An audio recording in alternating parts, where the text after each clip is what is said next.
Welcome to another episode of Tres Leches Radio, representing 1/3 of the trios, Mr. Rad Soul. Gentlemen, how you doing? Yo, we here, man. You know, be Isaiah. You know what I mean? That's actually my real last, middle name. You know what I mean? Yeah. That's your real, oh. Yeah. You BIC?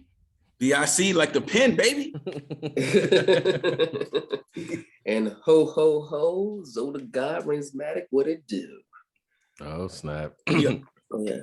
My bad. My energy's at about a 6. I'm still recovering, but living my Irv Gotti lifestyle. But Irv Gotti. Yeah. Lifestyle, Joe. As always, you can stream us on Spotify, Amazon, and I believe now Apple Music. And as always, you can find us at Tres Leches Radio on all social media sites, everything. Please keep in mind, we curse every now and then. So this is mature audiences of 18 and up only. And with that said, B-Stacks, I'll let you take it away. Hey, man. So, you know, it was a great year for our recording endeavors, but sadly, this tune has to come to an end. So without further ado, we're going to give to you the review, the Eval. So we're calling this of 2021. We know 2020 was a horrendous year of experiences and loss and maybe some gains in a few eyes. But we're going to attempt to do our best here to give our spiel. Was 2020 the right prescription for, was 2021 the right prescription for 2020 with COVID lockdowns and pandemics and social unrest? So we're going to just roll out to the fellas. How did we feel from the beginning? 2021 with a lot of music. It's a lot of stuff to cover here. So we're gonna go a free flow here. What were the hits, the misses, and projects that you guys wanted to check out from this year? Oh man, well, I mean, by default, I mean the good thing with music, even though last year was what it was, whether you don't have to be, as they say, I'm outside. Everybody like burned that phrase into the ground. You don't got to be outside to enjoy it. So the good thing about this year, and even not good thing of last year, was music. You don't got to be outside to enjoy it. So whether it's a frigid winter day or a shutdown driven summer, you can still enjoy the music. And much like I did that last year, I did that this year. Coming into this year, though, I don't recall like at the top of the year thinking, oh, who's going to drop this year? You know what I mean? But I will say, excuse me, as far as like, so you're just asking out what we anticipated or what we definitely enjoyed? I don't want to jump the gun here. Yeah, just your initial thoughts on this year as it arrived. Yeah, I mean, other than that, I really had no expectations. I mean, I think like you said, streaming makes it where there's just so many releases often. And even look where we are in the year right now, there's still going to be releases between now and the 31st. You know what I mean? Mm-hmm. So I personally had no real expectations off the top of my head. Yeah, I will second that. Not that I thought it was going to be a bad year coming in. It's just that, like, this because how 2020 was overall. So it's almost like a refresher in a sense. We're kind of starting back over, quote unquote, things are reopening now. And as I think we, indulge later, we see some of the music that wasn't as prevalent in 2020 as far as a lot of like more of the commercial mainstream hip hop kind of had that resurgence where we saw last year, more of the underground stuff, more indie acts getting more recognition just because nobody was out in the club to hear the other stuff, going on. I mean, outside of maybe AZ, dropping, that was like the only real I was excited about just because we haven't seen AZ as far as new music in, almost about 10 years, at that point. But everybody else was kind of like, okay, I know Griselda's will drop this. I know such and such going to drop this. So it was kind of same formula, especially with streaming now. I think it takes a lot of anticipation away, unfortunately, in a sense. So that's how I, kind of came into 2021 and say, oh, it's going to be new music. Which ones am I going to really try to digest, at this point? Yeah, for me, it's weird because it feels like the 2 years are combined for me. Even in preparation for this episode, I was going back in the album. I was like, oh, that came out in 2020. That didn't even come out this year. Yeah. So I feel like we kind of lost a year with a lot of good music with 2020. And I will say, like, the amount of live acts that have been performing this year, it's incredible. I mean, like, I can't keep up, from like hip hop acts to fusion R&B acts, jazz. Like, everybody's getting it in. Getting that chance for equity to like Ray said earlier, to be outside and gain momentum. That's for certain acts. That's their bread and butter. For sure, for sure. Especially a lot of people that we listen to that are in there. But off the top, man, what were you guys like hits, man? If y'all want to just thumb down a list of like hits and projects that you still want to check out. I'll chime in. I would say hits. I really like the Tyler the Creator album. What was it? Call Me If You Lost, because I thought it was nice. Yeah, I thought it was a nice refresher for people who forgot that he was a rapper. The past couple albums he was doing more like the singing, and he just said how like West Side Gun, it kind of got him saying, hey, you should be rapping more, because he started rapping again on West Side Gun projects last year. Pray for Paris, and did some production on there. So hearing him actually rap, because I always thought he was a dope rapper, I didn't like his shock value stuff. But now you're hearing like the maturation of him, and he still was able to bring, certain singing aspects. I definitely thought that was a standout. Maxo Cream, I've been wanting to check out his stuff, because there's always been songs I liked from him, Texas rapper. It's just that with so much music, out, I kind of missed that. But that's an album I do definitely want to, check overall. As far as his, I think Nas, was still solid with King Disease too. Obviously, AZ, I think, made an excellent splash with Do or Die too. So I think this year, for a lot of the vets, similar to 2020, were able to make big impacts. Some of the newer guys, to me, were kind of hit or miss. But overall, I think the guys who are usually steady were still doing steady quality music this year, at least in my viewpoint overall. Yeah, I also enjoyed that Tyler the Creator. I'm not historically a Tyler fan. What's it called? Always thought he was a dope producer. Even back when he was in his when Odd Future was really still Odd Future. But I definitely like the album. I didn't care too much for the I know what he was going for with those DJ Drama drops, right? Because Drama, he used to Mixtape King. That ironically enough, that was the only thing I didn't like about that album. The rest of it, it's a good album. So B-Stacks, I think you said you haven't gotten to it yet. That's definitely that you could play that one from beginning to end. I heard the Maxo Cream. Maxo Cream is surprisingly good.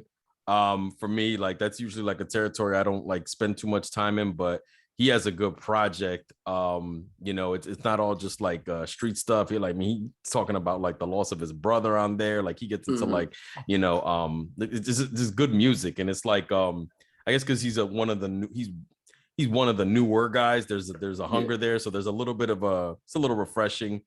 What's it called? I was very surprised. Lloyd Banks, he dropped his joint called The Course of the Inevitable. I think he made arguably his most cohesive album, and he stayed true to a very inspired New York sound and an even more inspired pen. And I think one other one I'll throw in, because these lists could just be endless, is Peter Rosenberg, surprisingly, of Hot 97. He made I forgot about that one. He made the compilation called Real Late, and he just assembled the right people. It's an excellent compilation that digs its heels into more inspired East Coast production, the way the South does trap, but it results in a great listen, and it's just a bunch of MCs. It's like a 35 minute listen, but it's again, it sounds very inspired. It's not somebody trying to copy the old East Coast sound. It sounds like a more inspired version of vets and newer names alike. But that Peter Rosenberg Real Late was definitely a nice surprise. Good pick there, man. I had a lot, man. So obvious, AZ, Nas, Big Boy, Madlib, he drops albums every freaking year. Super consistent. Kev Brown was out here moving and shaking. Her, I had to throw her in there. Okay. Fusion. Matt Martians from the internet fame. He came out. He got his own solo. Havoc and Styles P. Yeah, that was a nice one. Yeah. Yeah, that came Yeah, out. that one came out like that one's pretty fresh. Yeah. Like, yeah, about what, 2 weeks ago? I think. Yeah. Something like that. Yeah. The Grizzle, Wreckage, yeah. yeah, the wreckage. Crizzle came out late August with a sleeper. Blue, Crisis, the early MF Doom stuff with Czarface, and Terminology, which nobody on this podcast still wants to listen to. It's Wait a minute, you know I listen to Terminology. Come on now. Nah, we've been to Terminology shows. Come on now. We literally have never badmouthed Terminology. We've just heard, we've heard very bad takes on Terminology though. Just joking. My man Term with Goya 3, my main man Term, and Term did what I want to say. He did something like real brief with Static Selector because he has something a song on there, something like Summer in New York that I really liked. Not an album, but it was really, it was like a EP. If an EP could be an EP, that's what that was. Like it was short, right? Yeah. Word. Term is hella consistent. Like I said, Blue. I don't know if I mentioned Blue. Wale got an album. I didn't check it out yet. That's something that's on my list to check out. I'm gonna add it to a hit, but Drake fooled y'all again. He gave y'all some singles. He's the singles king, so I'll throw that as a hit. Drake like to do what he do to fool y'all and making sure y'all think he making albums, man. He making greatest hits compilation. He's like a playlist oriented. Yeah, I still didn't even get to listen. I wanted to listen to it all these days. I got sick, so I think that was an omen. But I wanted to listen to it just because, right? Like it's one, it gets the amount of attention it does. You want to see how it stacks up, and I still did not get to that Drake. Yeah, I count it as a hit. It ain't in the miss category for me, so I give myself some love. So on to the not so nice part of this program. What were the misses for you guys for so far 2021? My main miss, and I mean there could have been a lot of misses, but my main miss, and I kind of felt it was coming, but I had so expectation. But the Horseman project, with Raz, Corrupt, Killer Priest, Cannabis, The Last Ride, like, that was one of the things where it was like maybe 20, 25 years too late. But I still thought it was going to be something where you're going to be like, oh, yeah, well, it was just that very bad production. It didn't sound cohesive at all. It almost sounded like a lot of stuff was cut and paste together. Like, oh, we're going to throw these things in. People will say, oh, bars, and love it. And I'm like, outside of 3 or 4 tracks, like, to me, that go in the recycle bin. That hurts me because I love all those MCs individually. Yeah. You know what I mean? Those guys all have like individual reputations. So them coming together should have been out of here, Yeah, because people argue that was the Slaughterhouse before Slaughterhouse, Yeah, they formed way back. Remember Cannabis on 2000 BC there. Yeah. So that's being hype, and then hearing it, and it's like I was a one and done. It's almost painful to listen to, as bad as that sound, I mean, you looked at the list. Okay, you got Chino XL. You got Hutch Kingpin. Up and comer. You got people you like. Okay, but then you listen to, and it was like, it left a lot to be desired. So that was my main misses. I didn't know that came out, man. Yeah. I would say mine. This one. I'm seeing it make a lot of top a lot of like lists. But I remember when I heard this one like in the summer. And even now, like I just can't fully get with it. But Evidence, Unlearning, Volume 1, I could not get with the sound he tried for here at all. And Evidence, I listen to his album because he's usually like, you're gonna get good music out of there. But like I can understand the concept of unlearning in that, like you should open your mind up for new information and possibly forget what you've already learned, depending on whether it was of use or not. But I feel like what Evidence was doing with that in terms of with our ears, it just didn't work for me. You know what I mean? Like I'm a firm believer in experimenting doesn't always equal greatness. You know what I mean? Like just because you did something different doesn't automatically mean that it was a hit. But you take risks for it. But I definitely struggled, and again, it was all just the production choices. He was clearly trying for something different here. And it was just, man, there's bravery in stepping outside the box, but just make sure you don't step in dog shit when you step out the box. I did not like the production on this one at all, and that is my main gripe with it. So that might be what's pulling other people in. You know what I mean? One man's trash, another man's treasure. Yeah. But like I said, Evidence, that's a reliable name. Like I could have went with somebody here that I don't like anyway, and what would that have really said for this topic, right? I went with somebody who he arguably has my favorite Kanye West beat of all time in Last Call. You know what I mean? And I couldn't get with Unlearning. Did you guys hear it at all? Like, because this project is making like lists, and I'm like, what am like? Maybe I can understand, off the writing, but yo, I don't know. Did you guys hear snippets? I never got round to it, but I heard other people even within the group had kind of mentioned the same thing. I know it was kind of an exit from his like Weatherman series, like production style. But the other thing I always about Evidence, that I'm a fan of Evidence, is that he's so acquired taste too. Is like there are gonna be people who like him and people won't really get what he's trying to do. So hearing what you're saying, I'm not surprised because even when I was reading the review on Hip Hop DX, they said it was a solid project, but at the same time they said it felt like very B-side-ish as far as a lot of the tracks that were used. A lot of tracks they felt like, based off his caliber of an artist, probably should have been, left on the cutting room floor at that point. You know what I mean? I believe that. Yeah, I just, and again, it's not something where his career is done. No, I just think he went in a direction and it was not it. Yeah. B-Stacks, did this one make it into your pile yet or not? No, man, yet? I'm EV is my guy, man. I gotta get on that album. But I think like much like Alchemist, Alchemist got a lot of projects that kind of sound haywire. But it's like he also was able to like touchdown. You know what I mean? Yeah. So maybe you got Ev, they homeboys, Step Brothers. Yeah. Was that Lloyd Steppington? Was that them? Yeah. I love that album. But yeah. So maybe Ev is just trying to get more like way out there to get in there in a sense, Yeah. But I haven't checked out that album yet. But yeah, Ev is definitely like one of my like mainstays as far as hip hop goes. Yeah. For me, I'm gonna go a little more. I will say pop, but more of a known here. And I'll roll my Philly native Meek Mill. He dropped Expensive Pain, which came out about like 4 months ago, and I love the title track.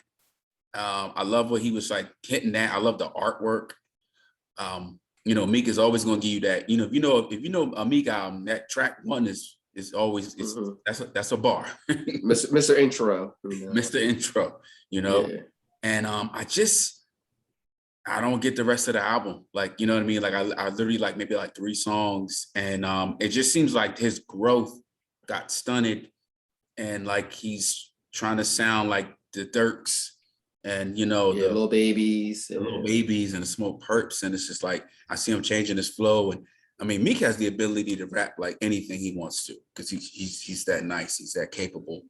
But that Championships album he did like a few years ago, I really like that album. I think that's his best album. Yeah, that was enjoyable. Yeah, strong. Yeah. So to go from Championship to that, because the auto tune, and it's almost like you had a lane, but now you're trying to fit with these younger guys now. Because I remember one of the interviews he had mentioned like, he got motivation, inspiration to get back in the studio because of Lil Durk and Lil Baby. I'm like, and that to me was a red flag, and you kind of hear that throughout the album. I heard snippets, and it like to me it was almost like, what type of artist Meek can be, but it's like you can just do so much better than that. Yeah. He's playing around on this album. Yeah. And it's a shame because the setup was like, he has real things to talk about, right? A Nicki Minaj breakup, a social justice reform that he was in the face of, COVID. Like he's got real things to talk about. And it's just like you just settle for like the mundane. I got money, He's trying to get the kids back on his side.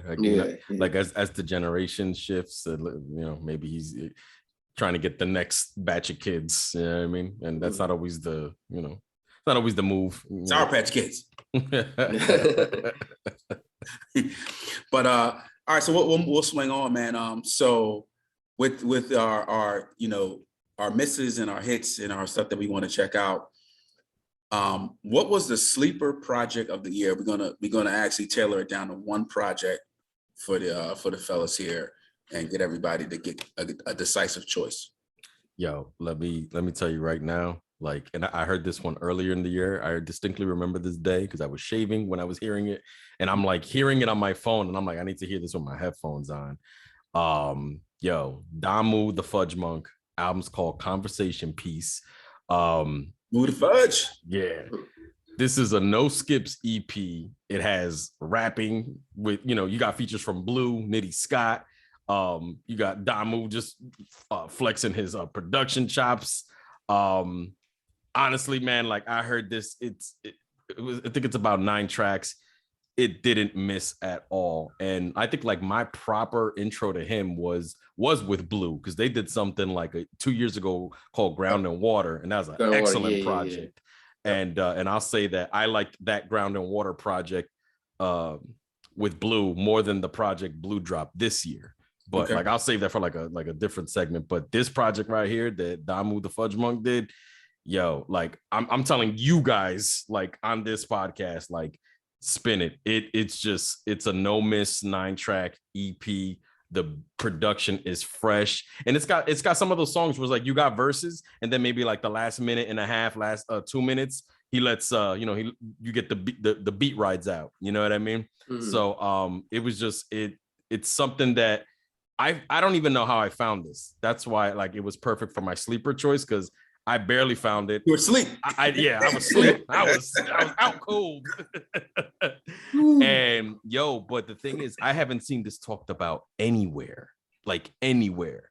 You know what I mean? And after this, I went and like, like with the streaming apps, you can like, add an artist to your favorite. So I added him to my favorite. So now anything he drops, like I'll get the notification.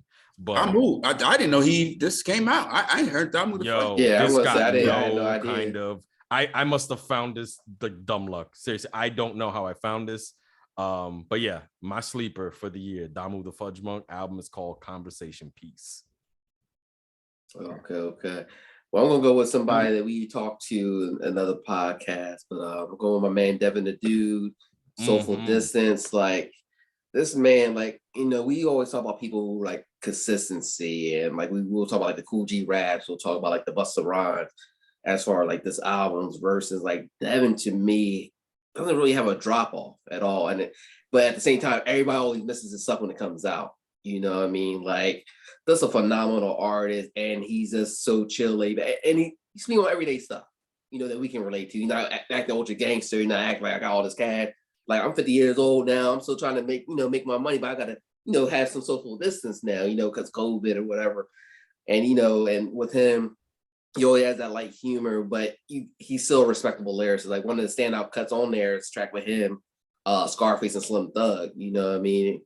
And there's, this on some, this on some, Houston, Texas, spitting. But that's definitely an album worth checking out. Almost being the end, there's really nothing that's to me that says screams filler on there. So I would definitely, especially if you want something. Listen, I'm cooking breakfast. Got that, on, get my little groove on, you know what I mean? Cooking your eggs while listening to My Left Nut Itch, because that's literally one of the names of the song.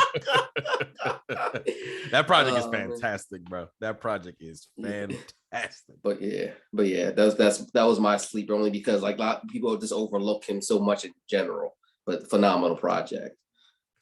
Or I'm sitting here, I'm downloading these albums that y'all, you know what I mean? Firing them off. Yeah. My sleeper this year has to go to, I got to shout out another artist from the band, the Internet. They all went solo, by the way. Oh, the Internet, that they were also part of Odd Future. Odd Future, yeah. Yep. They were part of Collective, yeah. OF Gang. Patrick Page II. So he was like the baby of the bunch. My man is like 25 now, which makes me feel old as dirt. Because when I saw him, he was underage. Like he was Yo, Odd Future, they were young. They were babies. Yeah, man. This guy was like 17. So Patrick Page II has an album called If I Fail, Are We Still Cool? So he's an instrumentalist. He's rapping on there. He's singing on there. This album, I give it like an 8 out of 10. He's just spilling on here, man. It's like it's funky, it's cool. It keeps you in a good mood. I like how he's not over the beat so much where it could kind of be background music. And I don't say that as a diss, you know what I mean? Because sometimes, like, I use Griselda, right? You ain't listening to Griselda and not listening to Griselda. The music is very upfront. This music can balance, either way. And and I just found it. Like I was actually searching for, like, I saw like Matt Marsh's went solo and Sid went solo. I was like, man, what happened? Like, what are the other guys doing? So this album is a standout for me, and it's a snooze. I mean, it has to be my sleeper choice because I ain't heard nobody talk about it like a lot of Ray said with Damu. I ain't heard nobody talk about this album at all. I never heard anyone mention this either. I'm curious. And it's solid. There's a video out, Good Love, and he's got like a whole bunch of like Funketeers on there, man. Like so like he's got it's out there. It ain't like he's not moving it. Like there's videos and songs out there. But that's my sleeper for sure. So definitely got to do some homework here for sure. Yeah, definitely got more to add to the playlist. I make my playlist I put 2021, 2020, whatever, and I add music like that. So now I got more to add to my 2021. Yeah. Word. All right, so we're gonna get to the third quarter here. We're gonna ask you guys to choose 3 offerings, either tracks or albums, from any of the genre bending, like group, solo, anything connected or directly hip hop. We're keeping it really wide here, or open, excuse me. And we can go like round table, man, to give you 3. Oh, so this is I would say this was another one that I don't know how I stumbled upon it, but when I did, I found myself not skipping through it. I can never say this name right. It's the artist name is Amine, and the project, excuse me, is called 2.5, and I think it's technically deemed a mixtape. But I stumbled upon this project at some point last month, and all I know is that it offers just an upbeat fusion of sometimes alternative, sometimes trap, sometimes house, sometimes I don't know. I just know I'm hearing something that's like dope. Yeah. It's upbeat. It would work in those barbecues that like Ren's, your barbecues specifically. It's just upbeat, and it's a fusion of different of genres together, and even down to the vocals, because like I said, there's rapping and singing. And I would say songs off of that. You got a joint called Twisted, another one Between the Lines, another one called Okay With Me. As far as starting points, it was just refreshing to the ear. You listen to a lot of like Griselda or something like that, or you listen to a lot of just trap only, your ears will get stuck to a certain sound. So this was kind of like, this album was a audio palette cleanser. So that's what I liked about it. So it's Amine 2.5. And you said we just firing off all 3, or? Yeah, fire it off, baby. All right, the next one, Silk Sonic, An Evening with Silk Sonic. I'll be honest, I have been waiting on this project mainly because of Anderson .Paak, and that's no shade to Bruno Mars. It's just that Anderson .Paak just doesn't miss. Like everything he touches is just beautiful. Love it. While I do feel like this project is really short, it's only like 9-10 tracks. While I do feel like the project didn't capitalize on the buzz of Leave the Door Open, like that song dropped and then they kind of just ran its course, and then like the album still hadn't dropped. What's it called? We still got a nice to the point project that's funky, sexy, smooth with some heartbreak. You got great vocals. They're inspired. Silk Sonic, An Evening. I will say that I thought that on paper this would be like the album of like 2021. Like, when it was announced, the expectations were high. And I'm not saying it's a bad album, obviously, because I wouldn't have put it on this list, but it doesn't hit that, this is gonna win like record of the year at the Grammys or something. It's just but it was a nice change of pace from hip hop, and even though Anderson .Paak does do rapping on it, but he does it with his raspy singing, with his voice. So Oh, yeah. Oh, I know if you're about to say something, my bad. And then, you know, my last one, I just kept it to a song. It was a release from K Tronada featuring Thundercat, and the song was called Be Careful. And these two talents I've been paying attention to a little more in recent times. I found that as I've stumbled upon a feature or something like that, like the music is really good. And they managed to excuse me, put a song together that, again, it's sensual, it's sexy, and it has a nice contrast with what's it called, Thundercat's high vocals, and with K Tronada's like psychedelic like production. It's just a smooth jam, and I would honestly say add it to your playlists. I wanted it. I wish that it was a part of an EP or something like that, but I guess that EP or project just hasn't dropped, or maybe, you know, we're in the streaming era where they might just throw a song out here and there. It might just be one of those. So K Tronada with Thundercat, and joints called Be Careful. I got to get more of my K Tronada bag, man. Yo, K Tronada had an album last year, pretty good, long project. Very talented producer. I want to hear more. Yeah. I'll follow you up, man, because I had a similar like assembly of what you put down. Deuce for everything, baby. Y'all gonna mention too? Trump ain't dead. No, I'm just joking. Duke Deuce. Oh man, I also want to mention him just because. Shout out to Duke Deuce, man. We don't have this title, but he's the rookie of the year. So I'm gonna just, I'm gonna go song first. The song I had, I'm gonna go Isaiah Rashad from The House is Burning, and it's R.I.P. Young, and it's an ode to Young Dolph. And I found this album about like a month ago, y'all. Like, and when I say y'all, I'm speaking to my Trez brothers, but everybody online. Like, this album has just swallowed me up, man, and I feel like I'm listening to something special. But R.I.P. Young, there's a remix to a Project Pat Andrews J on there. I don't know, I could pick either or, but I just, when I hear the term genre bending, this brother right here is bending it in half and separating it and evolving it into other things. You get like, I never thought I would hear a trap rapper, singer over like some, Memphis soul, like groove type stuff. And I play the song maybe like 7 times in a day, like just every day. Like, I'm just like, yo, I just can't get enough. I wanted to listen to more of the album. I was just stuck on R.I.P. Young. And I think it's gonna be one of those sentimental tracks where maybe not for our era, but for the era that, because Young Dolph R.I.P. lost his life. I think that might be like dare I say, like a crossroads for them. Just a song that's bigging up, a brother, and to do it so timely, and to do it like without seeming gimmicky, excuse me. And they both Tennessee brothers. And for my 2 albums, I got to show love to the OG side. Common put out that Beautiful Revolution series, and we didn't get a chance to talk about it because the part 1 came out in 2020. We were kind of in the mix of stuff as our show goes. I really felt that album. He had an artist called PJ, which he kind of brought to the stage. She was on like half the album.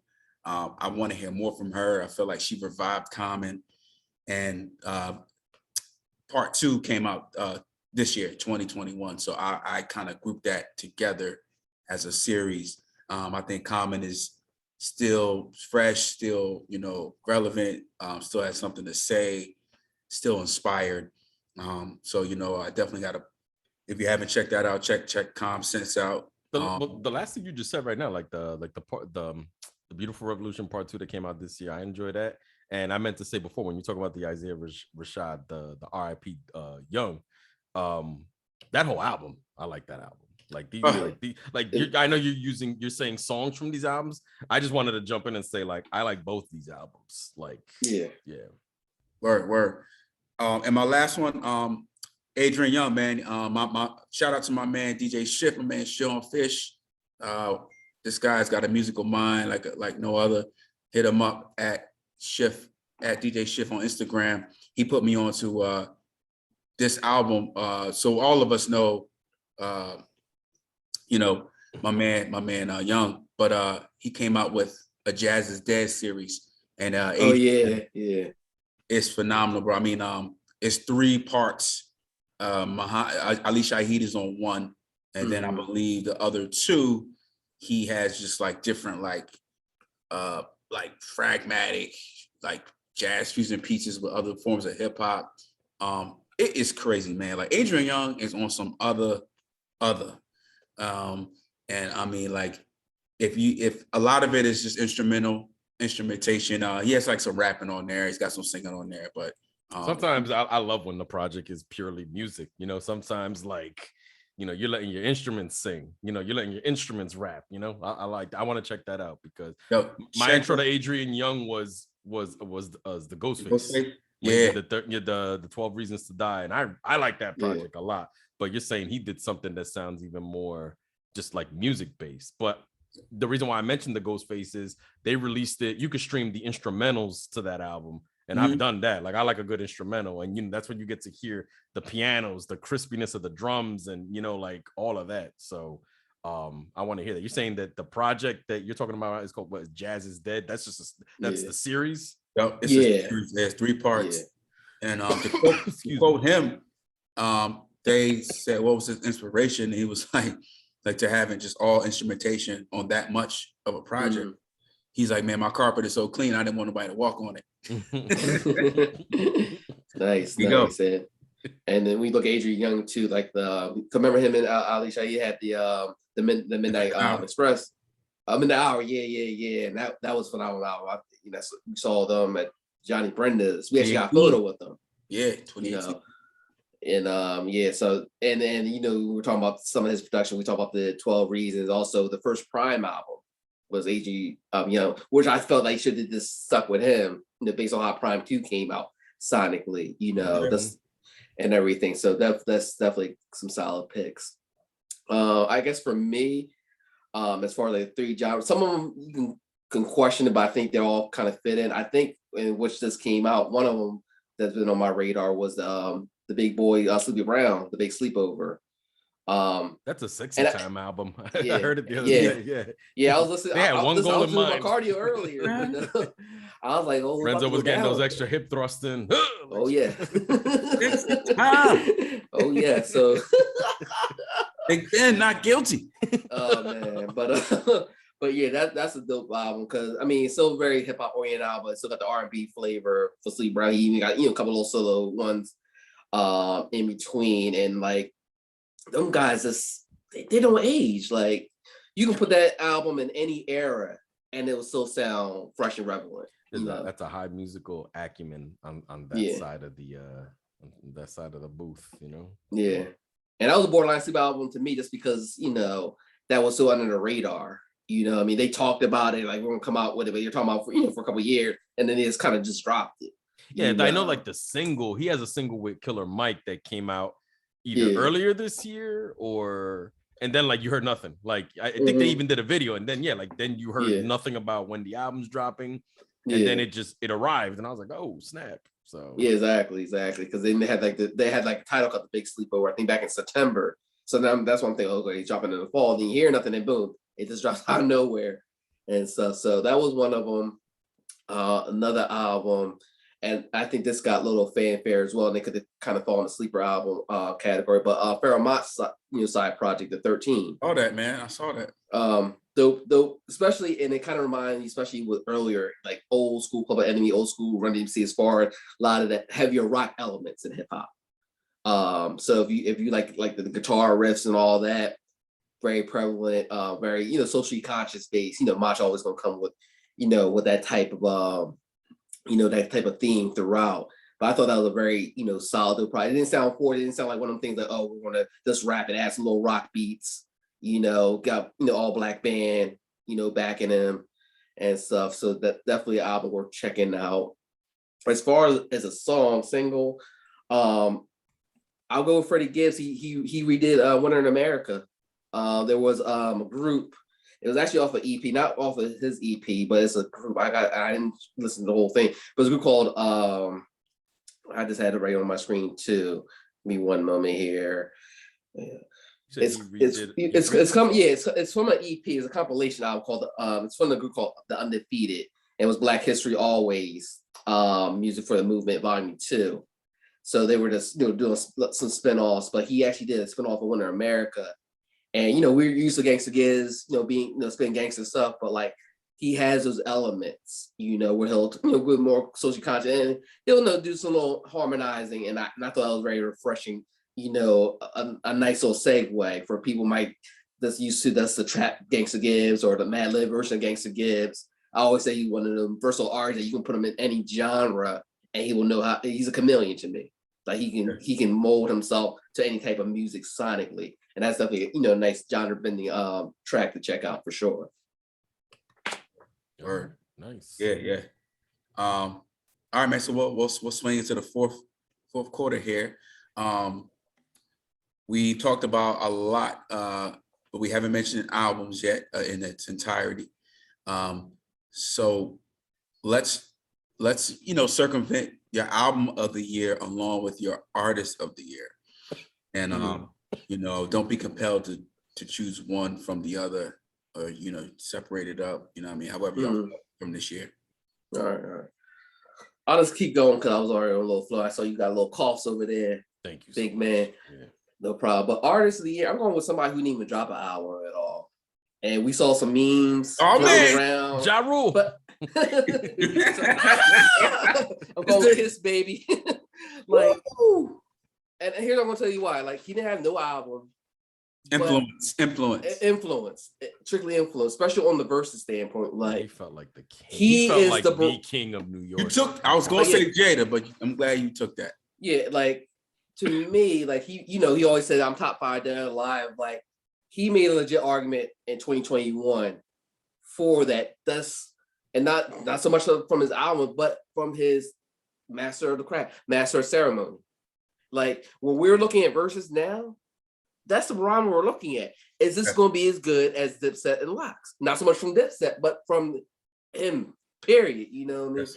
And that's the energy and everything, because everything we're looking at now is like we saw Fat Joe and Ja Rule, like it was good, but like man, it was like this. We look at the Bone Thugs 3 said, it was good, but was it as good as what Kiss brought to the table? That is the barometer. Like when we watch verses, we all know how we feel about verses. We're like, we're gonna have a good time and stuff, but like Jadakiss just took it to a level that we didn't see, in that format, and took it to a point where how verses should have been from the get-go. Versus before, it's like, we're gonna, celebrate. And you should celebrate, but then especially on a rapping standpoint, it's like, who's the best? He came in. There were no revive, no reverb on the stuff. He made sure you heard everything he was saying. Like, I'm not playing my track with my voice on you. I'm playing an instrumental. This is my voice. I'm doing freestyles from 10 years ago that y'all forgot. You know what I mean? Like the levels. No new rhymes.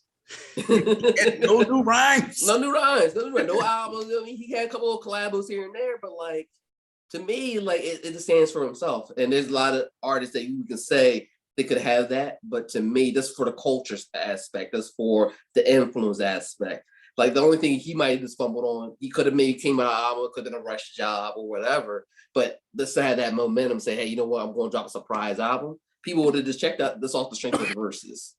All right, alone. Well, go ahead, Ray. No, I was just coughing. I'm sorry. Okay. Ray got the Amarion variant. Yeah. Not the Amarion. I'll follow you up on Artist of the Year because Jadakiss was in my mentions. I had had him there, but didn't have him in there. But my Artist of the Year, I feel comfortable saying my artist because somebody said Jadakiss. I got to go with her. Her dominance. So I'll say this. In 2020, I do feel like she got some like crazy credit where you didn't really do nothing yet. I will say that. She had a bunch of bangers and features, but it's like, all right, it's a little easy now. Like she ain't do nothing yet, But I can safely say December 21st, 2021, she has made her debut album and she has staked her claim as one of them ones. She's having a Lauryn Hill-esque year. She's having a Beyonce-esque year. She's having an MC-like-esque year. She's combining hip hop and R&B like we've never seen it before. It's to me, it's uncompelled right now when I look at like everybody who dropped this year. You know what I mean? And this is a good crop of talent. So I got to go on the younger side though, and I think she's got way much more to come. And yeah, man, I'm on the bandwagon. Nice. Yeah, I've heard some of her stuff, and she's talented. I gotta hear her. I didn't realize what's it called? Like I knew she dropped. I just couldn't tell you. Like that's another one that's going in the pile, because I heard her stuff on the she had a nice joint on the Judas and the Black Messiah soundtrack. Yeah. So I would say so like for my artist of the year, this one I went left here on purpose because before, like when we were growing up, when we used to say like, yo, who was the artist of the year? We, back then, the people we would have picked would have been somebody that had not just like the material, but also the publicity, right? Like, in our era, it might have been, Combination. It could have been a bust. What happened? It could have been. I said a combination. Yeah, you're just saying like, but then I feel like as hip hop has evolved, like a lot of major publications will probably say something like Kanye or Drake, right? Because they're bigger names and stuff. And I was just like, I didn't feel like there was somebody who really like ran away with it in that sense. Like if this was like 98, 99, we probably would have said DMX across the board, right? And I just feel like there wasn't, for me, maybe I just didn't press play on the project or whatever. I didn't feel like there was anybody who ran. What happened? It was a DMX album this year, though. I know, yeah. And there wasn't anybody who ran away with it. That's why I'm like giving you this long-winded like preface, is that's how I used to interpret like artist of the year. But because I didn't feel there was somebody that ran away with it like that, I went left here. So I went with somebody I've been kind of following maybe for like the last year, independent act, and I'm going UFO Feeve here. And my basis here is purely just based on music. And he dropped 5 projects this year. And he does like what Ransom does. Ransom drops like short projects, and he keeps dropping them. And remember, my intro to UFO Feeve, East Harlem rapper, was he did music with Big Ghost. You know what I mean? Before that, I had never heard of him, and I heard it last year. Really enjoyed the project, and then it just made me keep following him. So he's got 5 projects this year: The Thrill, Magnum Opus, Enigma of Dolly, The Most High, Prayer, Weed, and Music being the most recent one. And he's even been rolling with Fat Joe now. He's called the Eye of Fat Joe. So Fat Joe's brought him to a couple of events and stuff. He was at, I think, one of the verses with Fat Joe. And so like my choice is left, and it's just purely just based on somebody who's bubbling, that had a lot of output this year, good output that I would definitely say you guys should check out. And you know what I mean? Like that was my artist of the year. And I just went left because I didn't have, like, I like your pick, Renzo, because Jadakiss felt like the king of New York this year. And Brandon, I like your pick because she's also been bubbling just continuously. So mine was just just more on like I guess you could say like the independent based thing. Because other than that, like I said, I don't know anybody who really ran 2021 like that, Yeah. Like all the billboards are gonna say either Drake or Kanye. Yeah. You know what I mean? Like, and I don't feel that way. Yeah. And I don't know. We didn't even talk about Kanye, but to me that was just not even. Because I'm not. I look at like I'm not giving energy to something that don't deserve the energy. You know what I mean? That's how I look at it. There's music on that project that I like. But it's like a 28 track. It's not, again, it goes back to what I said. Experimental don't always equal like a hit, right? It's a risk. But there was music on there I liked, but like I said, I think it's like a 28 track project, and I might have kept like maybe 10 songs, 2 of which are like, it's just the locks are on there. You know what I'm saying? To me, the best track was the locks, the one he had with the locks and G Electronica. Yeah. So those were like 2 I added onto the playlist. But yeah, that I didn't want to like let this stray too much. But Rent, what you got for album of the year? I went left field because I don't think there's, to me personally, and this might be something we look back years down the road. I don't think there's a true decisive album of the year. I feel the same way. I think there was an album that I was checking out a lot in general, and that was the Bo Jackson project with Boldy James and Alchemist. Their chemistry, I won't say it's on the same level, let's say a Gibbs or Mad Lib, but they have excellent chemistry. And this dates back to 2012 when they did the first project together, My First Chemistry Set. And it's almost like how we talk about Alchemist sometimes going too far left with some of the production. I think Boldy kind of brings them back into like kind of the quote unquote classic Alchemist sounds that we're kind of used to. And with Boldy, I think kind of bring out the best because he went on rappers where he could be like an Evidence, get too monotone or quote unquote sound too lazy on track, where he's kind of motivate, given who what type of production he's rapping on. I can't say there's not no cut to say, hey, this is a quote unquote banger, or here you can play at any, event or whatever to say, okay, this is a, clear cut banger. But I think it's a very cohesive, line of work, between those two. I think they complement each other, perfectly. And then, I mean, that's kind of how he gets recently, Renz. Like, did they drop another? Well, he just dropped another thing by Alchemist, I think last week. I didn't even get a chance to get to it. That's yet. what I'm saying. I think that's the Techno Bowl. Yeah. They just dropped. That was like a surprise release. Yeah. But they got. I think they got maybe at least about 5 or 6 projects in total. So that just tells you how much they like working together now. You know what I mean? Was that them when they did the Price of Tea? That was them. Mm-hmm. Yeah. Yep. And it's crazy because, and this goes back to Nas now. I love Nas to death. I mean, maybe part of Boldy, but he was on Master Bill. Now he's on Griselda. Oh yeah. And it's like, I don't. To me, and I like Dave East, but I think Boldy's the better talent because Dave East can, try to do too much stuff instead of saying what my strengths. Boldy knows his strengths. Yeah. And Alchemist exploits those strengths. Yeah. But that was my album. Like I said, I don't think there's any album that's a clear cut, because obviously we can talk about Do or Die 2. We can talk about like the general ones, but as far as like this one that's really on the left, that was one I was going to often. And then Do or Die 2, like we talk about like how music's coming out. Though there's a deluxe version coming out, I think. Before the year. I think next week. I think next Friday. So like the music is still going. Like music is still coming, man. Yeah. I guess I'll give mine. And Do or Die 2 was definitely in there. I mean, King's Disease was tough. But for me, man, I had to go. The House is Burning, man. That Isaiah Rashad, it just hit me. It hit a vein for me. Like I just could not stop listening. I'm still listening. In short, what can I say? This guy is just bending. He's just bending so much. Hip hop from different coasts and making it work. Like he's got a track on there where he's using Timberland drums like on purpose. Like he's used like that 97 Timberland. Like and because he started because you use some of the I Can't Stand the Rain lyrics too. Yes.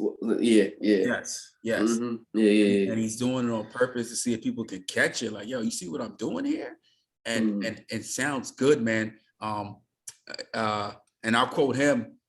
He said he's in the middle of like a spiritual miracle, lyrical rapper, and somebody a end that's just snapping, right? Yeah. And that's what I think that's accurate. I think he's just enough backpack to get into the raucous events, but he got just enough dirt on him and trap on him to be Memphis and on that Tennessee stuff.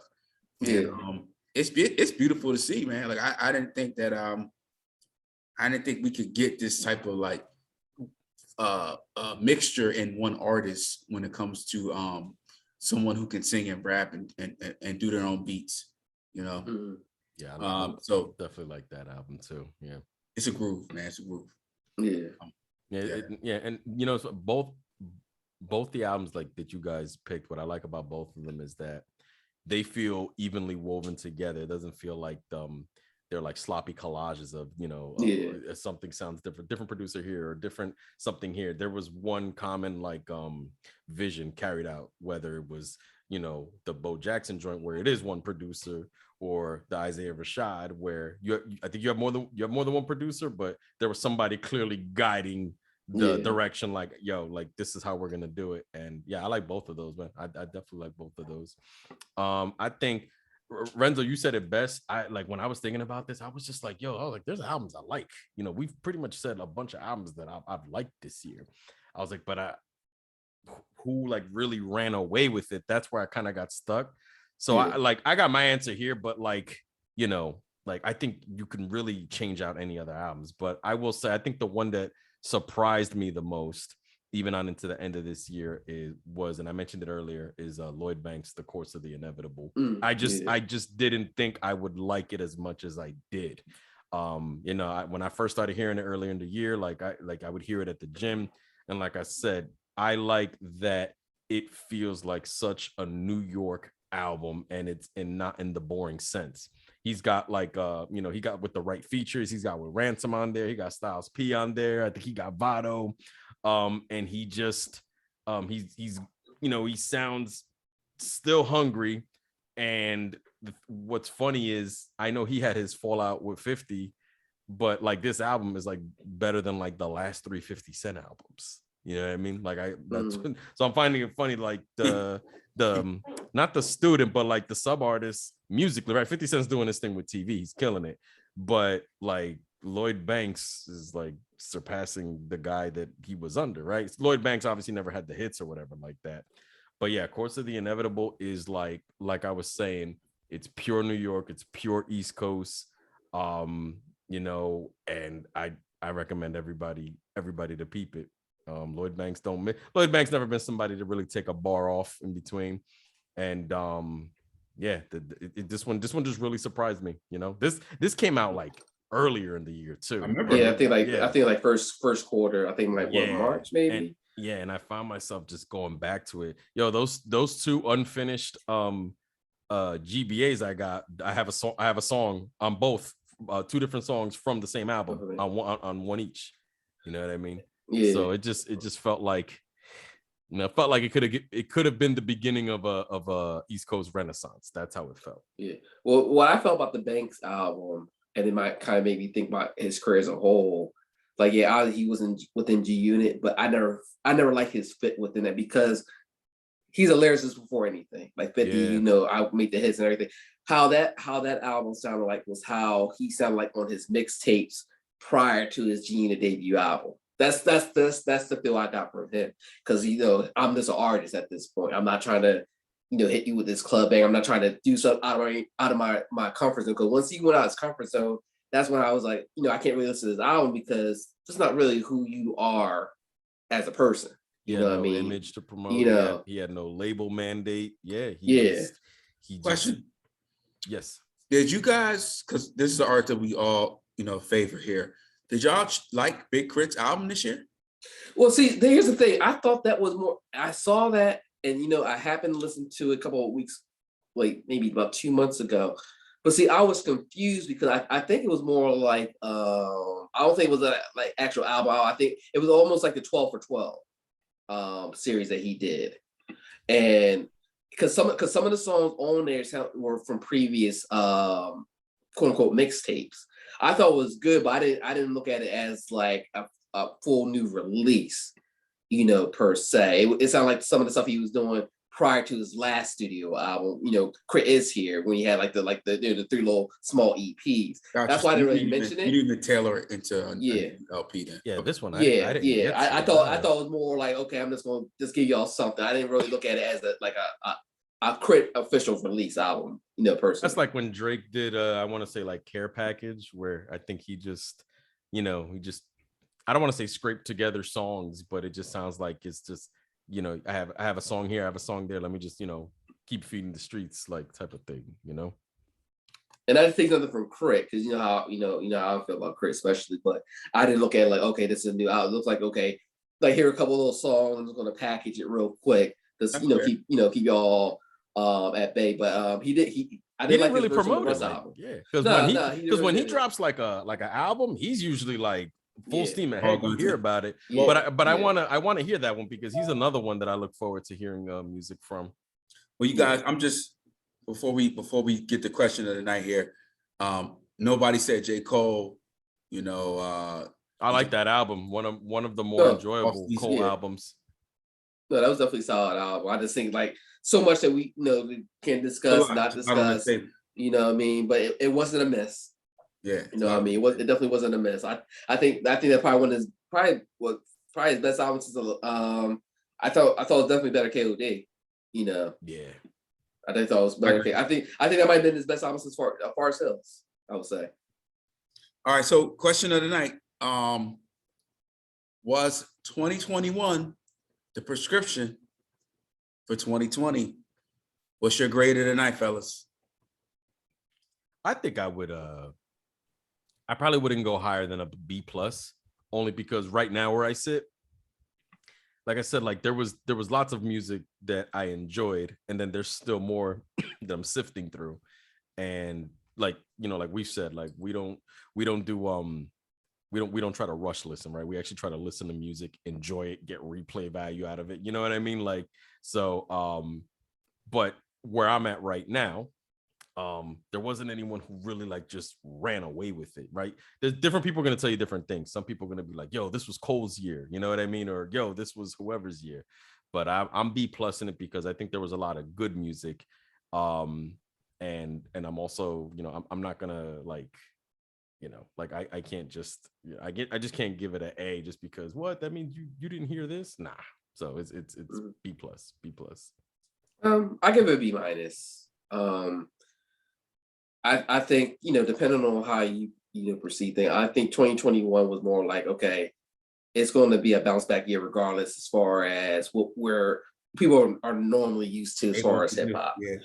I think you started getting more of the auto-tune heavy tracks, more of the ratchet stuff started coming back that, people who wanted that scene, especially for the clubs and bars, kind of got that. I still think as far as like hip hop veterans or, whether on the indie scene or whatever, I think it was still another year for them to progress, still put their stuff out where they still got notable respect, especially when we look how Versus has performed for some of these legacy artists now.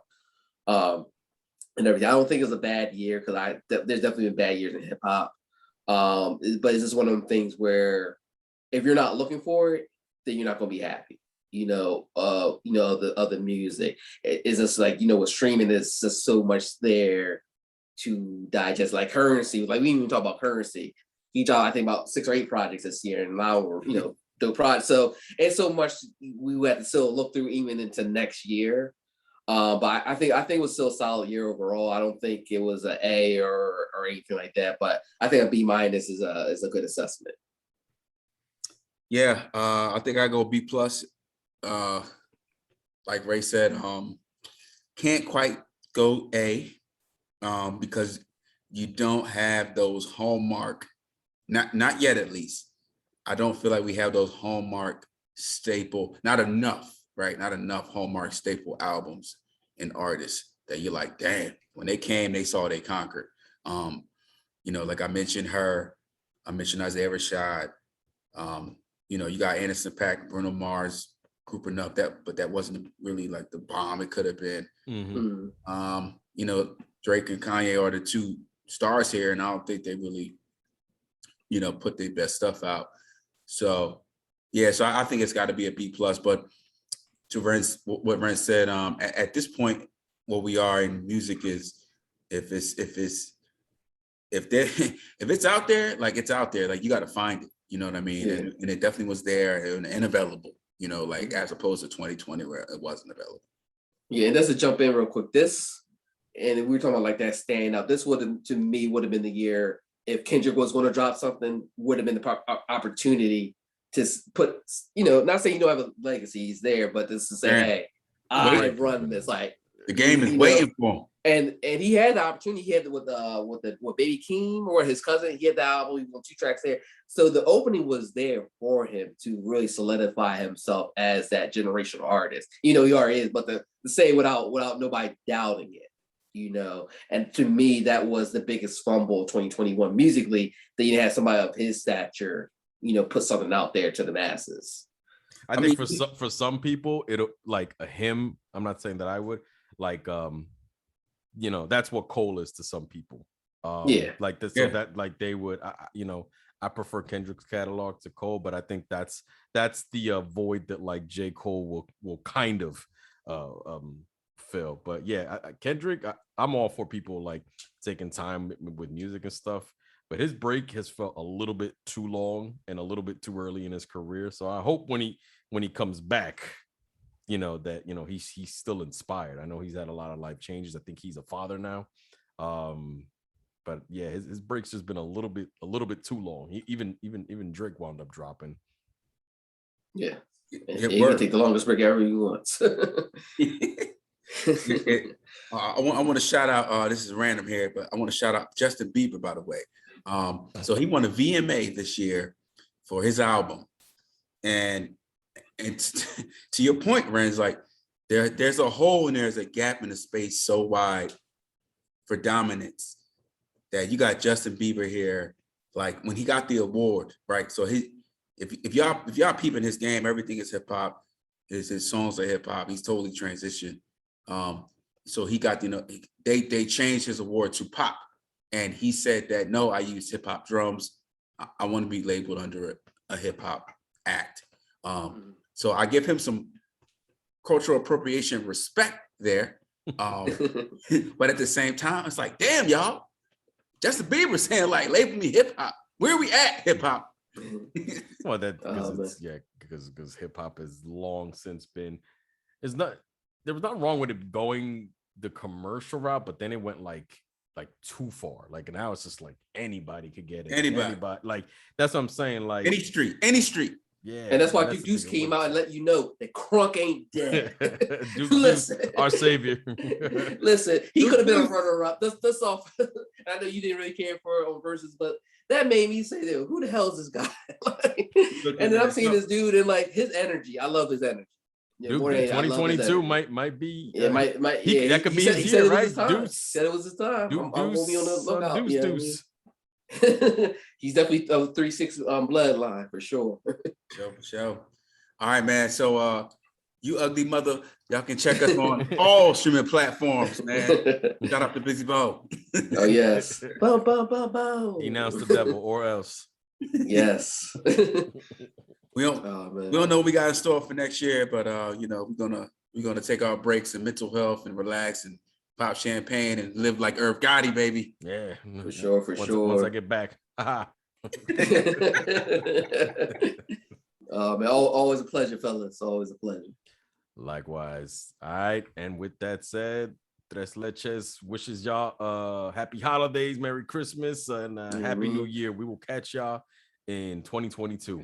Oh, don't forget Kwanzaa. Peace. Kwanzaa as well. And Hanukkah too for our Jewish brothers and sisters. Now we're gonna be here all day naming all shalom. of them. I know exactly. He said shalom. Peace. All right, y'all. See y'all in the new year. Peace. I say.